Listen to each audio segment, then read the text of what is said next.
Dans cette séquence, nous allons aborder la réplication de l'ADN au cours de la phase S. La phase S est la phase de synthèse de l'ADN durant laquelle s'effectue la réplication de l'ADN. La réplication de l'ADN entraîne la duplication des chromosomes. Nous cherchons à comprendre comment la molécule d'ADN est répliquée avant la division cellulaire par mitose ou méiose. Sur le plan de la recherche historique, 3 modèles hypothétiques de réplication ont été envisagés. Le premier est le modèle conservatif dans lequel les 2 molécules d'ADN issues de la réplication sont constituées pour l'une de la molécule initiale d'ADN et pour l'autre d'une nouvelle molécule d'ADN constituée de 2 nouveaux brins dits néoformés. Dans le modèle semi-conservatif, les 2 molécules d'ADN issues de la réplication possèdent chacune un brin hérité de la molécule d'ADN initiale et un brin néoformé issu de la réplication. Enfin, dans le modèle dispersif, chaque molécule d'ADN issue de la réplication contient des fragments d'ADN néoformés dispersés dans la molécule. Les expériences historiques réalisées en 1958 ont permis de valider l'un de ces 3 modèles. Nous allons commencer par l'étude de l'expérience de Taylor. Taylor cultive de jeunes racines d'une plante de la famille du lys sur un milieu contenant de la thymidine radioactive, c'est-à-dire un nucléotide constitutif de l'ADN. Au cours de la réplication, les nouvelles molécules d'ADN synthétisées vont donc intégrer la thymidine radioactive que l'on va pouvoir visualiser sur des autoradiographies de chromosomes. Les cellules qui ont été cultivées en présence de thymidine radioactive sont écrasées et mises en contact avec un film photographique. Le rayonnement émis par les molécules radioactives impressionne le film et après le développement de la pellicule, des points microscopiques noirs permettent de repérer leur emplacement. Sur cette micrographie, on peut observer l'état des chromosomes à 2 chromatides issus de la réplication des chromosomes à 1 chromatide sur un milieu contenant de la thymidine radioactive. Observons ce chromosome. On repère aisément les 2 chromatides sœurs constitutives de ce chromosome répliqué. Quelles sont les parties de ce chromosome qui sont radioactives ? Eh bien, on peut dire que les 2 chromatides sont radioactives puisqu'elles sont recouvertes toutes les deux de petits points noirs. Les 2 chromatides ont donc toutes les deux intégré de la thymidine radioactive au cours de leur formation, c'est-à-dire au cours de leur réplication. Nous allons expliquer cette première expérience sur un schéma.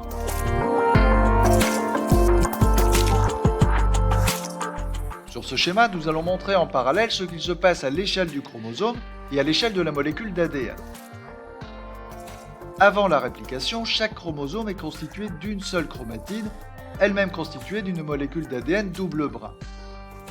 Au cours de la phase S, durant laquelle de la thymidine radioactive est disponible, chaque chromosome va se dupliquer pour donner un chromosome à 2 chromatides et chaque molécule d'ADN va se répliquer. Si chaque chromatide est radioactive, cela signifie qu'elle contient une partie d'ADN néoformée à partir de thymidine radioactive. À la fin du cycle cellulaire, lorsque la mitose a eu lieu, les cellules sont alors constituées de chromosomes à une seule chromatide, où chaque chromatide est constituée d'une molécule d'ADN possédant un seul brin radioactif.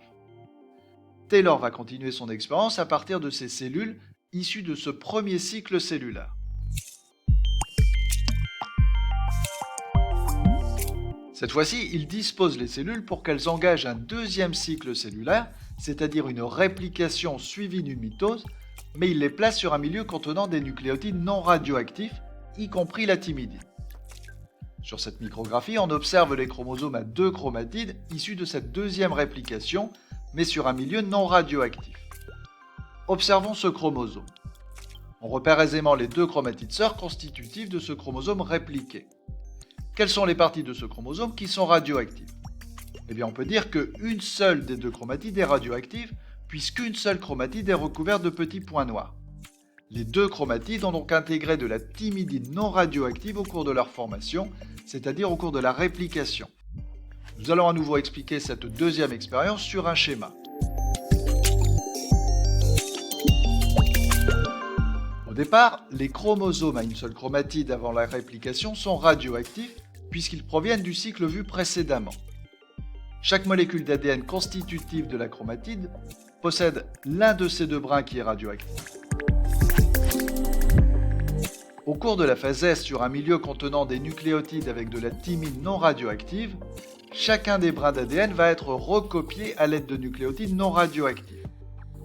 L'une des molécules d'ADN sera constituée de deux brins non radioactifs, l'un hérité de la molécule initiale, l'autre néoformé, c'est-à-dire issu de la réplication. La deuxième molécule d'ADN sera constituée d'un brin radioactif hérité de la molécule initiale et d'un brin non radioactif néoformé issu de la réplication.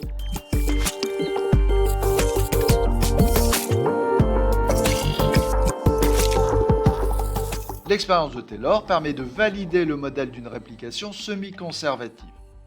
Au cours de la réplication de la molécule d'ADN, chaque brin est répliqué. La molécule d'ADN répliquée contient donc deux anciens brins hérités et deux nouveaux brins néoformés.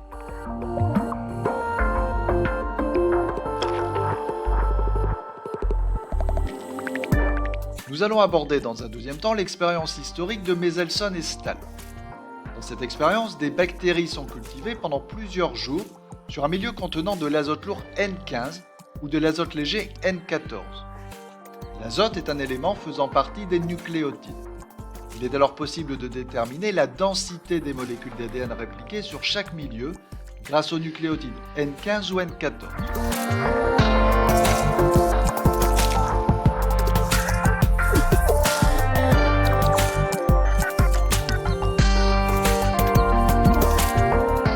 Les cultures témoins permettent de déterminer la valeur de la densité des molécules d'ADN constituées exclusivement de nucléotides à N14 ou de nucléotides à N15.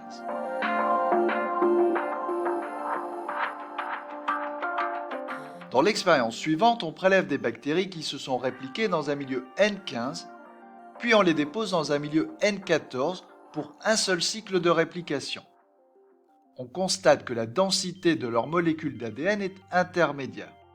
Cela s'explique par le fait que les molécules d'ADN issues de la réplication possèdent chacun un brin hérité de type N15 plus lourd et un brin néoformé de type N14 plus léger. Après un deuxième cycle de réplication sur milieu N14, on obtient deux types de molécules d'ADN. Des molécules d'ADN intermédiaires N15 plus N14 et des molécules d'ADN léger exclusivement N14. Nous allons nous appuyer sur des schémas pour mieux comprendre les mécanismes à l'origine de ces différentes molécules d'ADN répliquées. Au départ, les molécules d'ADN sont répliquées uniquement sur un milieu de culture contenant de l'azote lourd de type N15, ce qui donne naissance à des molécules d'ADN lourd. Lors du premier transfert sur milieu N14, la réplication des brins modèles lourds va se faire avec des nucléotides légers, donnant ainsi naissance à des molécules d'ADN hybrides de densité intermédiaire. Lors du deuxième cycle de réplication sur milieu N14, la réplication va se faire avec des nucléotides légers. Les deux brins modèles à ADN lourd vont être répliqués à l'aide de nucléotides légers, donnant naissance à des molécules d'ADN de densité intermédiaire. Les deux autres brins modèles d'ADN léger vont être répliqués à l'aide de nucléotides légers, donnant ainsi naissance à des molécules d'ADN légères.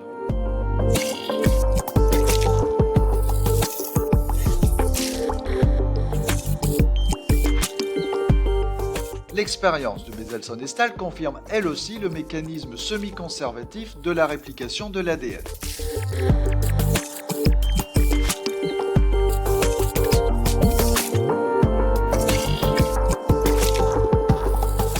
Nous allons aborder maintenant le mécanisme moléculaire de la réplication.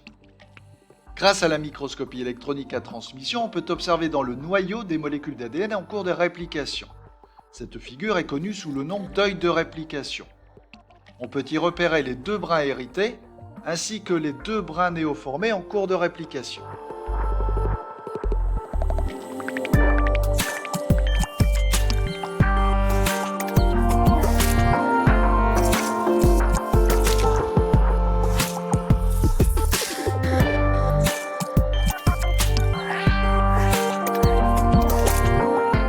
L'œil de réplication fonctionne à la manière d'une fermeture éclair. Une enzyme va permettre l'ouverture de la molécule d'ADN, c'est-à-dire la séparation des deux chaînes complémentaires de nucléotides, afin de recopier chacun des deux brins de nucléotides. L'ADN polymérase est l'enzyme responsable de la réplication de l'ADN. L'ADN polymérase ouvre la molécule d'ADN et recopie chacun des brins par un mécanisme de complémentarité des nucléotides.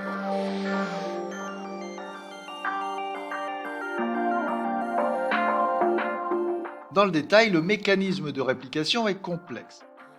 C'est en effet un complexe enzymatique de réplication qui assure ce mécanisme. Des enzymes comme les hélicases ou les gyrases assurent l'ouverture de la molécule d'ADN afin de permettre l'intervention de l'ADN polymérase. L'ADN polymérase est une enzyme qui fonctionne dans un sens donné du brin d'ADN, qu'on appelle le sens 5'3'. L'ADN polymérase ne va pas fonctionner de la même manière sur les deux brins. Sur le brin direct, elle va avancer dans le sens de l'ouverture de la molécule d'ADN. En revanche, sur l'autre brin qu'on qualifie de brin traînant, elle va fonctionner en sens inverse et la réplication va consister en plusieurs fragments de réplication connus sous le nom de fragments d'Okazaki. D'excellentes vidéos permettent de mieux comprendre ce mécanisme de la réplication.